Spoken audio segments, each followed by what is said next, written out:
আপনারা কি নকল বাবরিওয়ালা হুমায়ুন কবির সাহেবের বক্তব্য শুনেছেন? তিনিও বলেছেন ইমামরা ভেড়া, এই মুসলমানরা ভেড়া। কাজী আইপিএস হুমায়ুন কবির আর আম জনতা পার্টি উন্নয়নের কর্ণধার হুমায়ুন কবির দুজনকে ধিক্কার জানাচ্ছি। জনগণকে বলবো, ইমাম সাহেবদেরকে বলবো, সোচ্চার হন। যেহেতু মমতা ব্যানার্জিকে অন্তত এই ইলেকশনে আমরা আন্তরিকভাবে, সাংগঠনিকভাবে আমরা সমর্থন করেছি যে জিতুক, তো তাকে সমর্থন করার পরেও আইপিএস হুমায়ুন কবির সম্বন্ধে বেশি কিছু বলা যায় না, কিন্তু তবুও তো আমরা কওমের কাছে দায়বদ্ধ, সংগঠনের কাছে দায়বদ্ধ। ওনার সম্বন্ধে যথেষ্ট বলেছি। খালি আইপিএস হুমায়ুন কবির না, তার ভাষাটা তো অহংকারের শেষ নাই। আপনারা সেটা বুঝেছেন। আলিম ওলামাদেরকে তুচ্ছ তাচ্ছিল্য করে বলেছেন। আপনারা কি নকল বাবরিওয়ালা হুমায়ুন কবির সাহেবের বক্তব্য শুনেছেন? তিনিও বলেছেন ইমামরা ভেড়া, এই মুসলমানরা ভেড়া। কাজী আইপিএস হুমায়ুন কবির আর আম জনতা পার্টি উন্নয়নের কর্ণধার হুমায়ুন কবির দুজনকে ধিক্কার জানাচ্ছি। জনগণকে বলবো, ইমাম সাহেবদেরকে বলবো, সোচ্চার হন।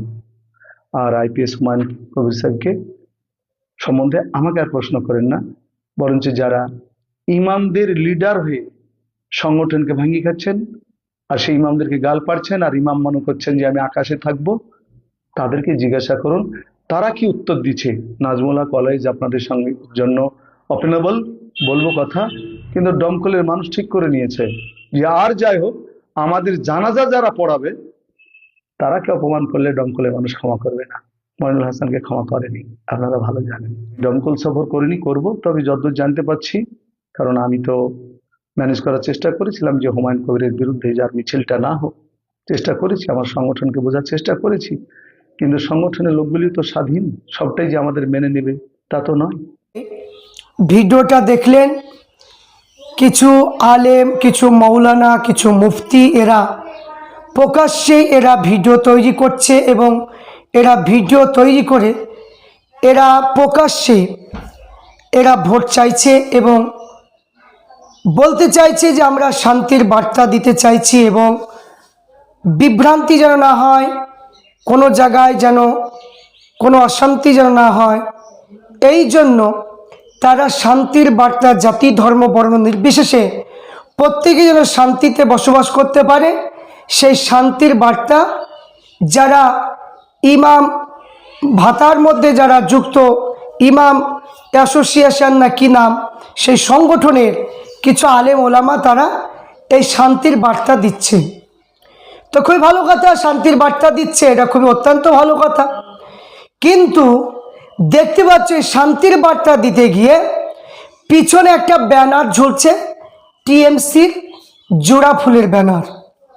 তো যেখানে শান্তির বার্তা দেওয়া হবে সেখানে কেন টিএমসির মানে কি পতাকা থাকবে? তার মধ্যেই বোঝা যাচ্ছে এর মধ্যে কোনো কিন্তু ভরা আছে। তো এখানে আমরা দেখতে পাচ্ছি কিছু আলেম ওলামা মুফতি হাজি সাহেবেরা এরা যখনই ভিডিও যখন তৈরি মানে কি করছে, যখন এরা মানে বক্তব্য আলোচনা করছে, আমরা দেখতে পাচ্ছি এদের লক্ষ্য, এদের টার্গেটটা হলো যে টিএমসি দলকে ভোট দিলে বিজেপি আসতে পারবে না এবং মানে হুমায়ুনকে ভোট দেওয়া যাবে না, নওশাদ সিদ্দিকী ভাইজানকে ভোট দেওয়া যাবে না, কারণ বিজেপি চলে আসবে। তো বিজেপি যদি চলে আসে তাহলে বিভিন্ন ক্ষতি হয়ে যাবে মুসলমানের।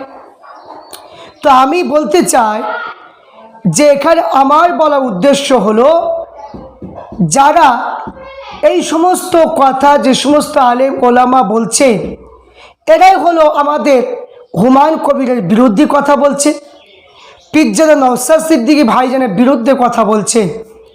এরা চায় না যে কোনো মুসলমান একটা বিরোধী এমএলএ তৈরি হোক, পার্লামেন্টে গিয়ে জাতি ধর্ম বর্ণ আদিবাসী পিছিয়ে পড়া মানুষের হয়ে কোনো কথা পার্লামেন্টে তুলে ধরুক।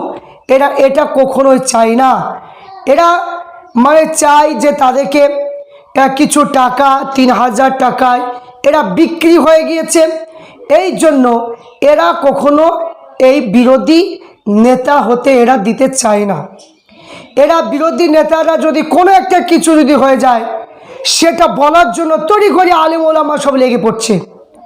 হুমায়ুন কবিরের যদি কোনো কিছু একটু ভুল হয় বক্তব্যের মাধ্যমে বা কোনো কিছু একটা কথা বলছে, তড়িঘড়ি তাকে অ্যাকশন নেওয়ার জন্য সব সোশ্যাল মিডিয়ায় ভিডিও আপলোড করছে। নওশাদ ভাই যদি কোনো কিছু বলে ফেলছে এবং সঙ্গে সঙ্গে সেটা ভাইরাল করে ফেলছে। কিন্তু যখনই তৃণমূল কংগ্রেস থেকে যখন কোনো কিছু কথা বলা হচ্ছে, ইসলাম ধর্মকে আক্রমণ করা হচ্ছে, তখন কোনো আলেম ওলামার মুখে প্রতিবাদের ভিডিও আর আমরা দেখতে পাচ্ছি না।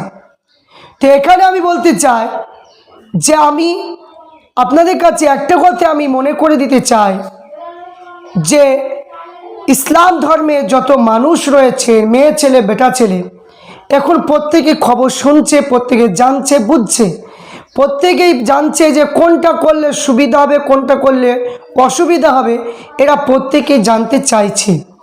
আজকে আমরা দেখছি যে হুমায়ুন কবির মহাশয়ের যে মিটিং যেখানে হচ্ছে বা রোড শো হচ্ছে, সেখানে কি লক্ষ লক্ষ মানুষ, পিজ্জা নওশাদ সিদ্দিকী ভাইজানের যেখানে মিটিং মিছিল হচ্ছে সেখানে লক্ষ লক্ষ মানুষ, এরা সবাই বুঝতে পেরেছে যে না, যে আমাদের ধর্মকে নিয়ে যারা লাঞ্ছিত বঞ্চিত করবে এটা কখনো মেনে নিতে পারা যায় না।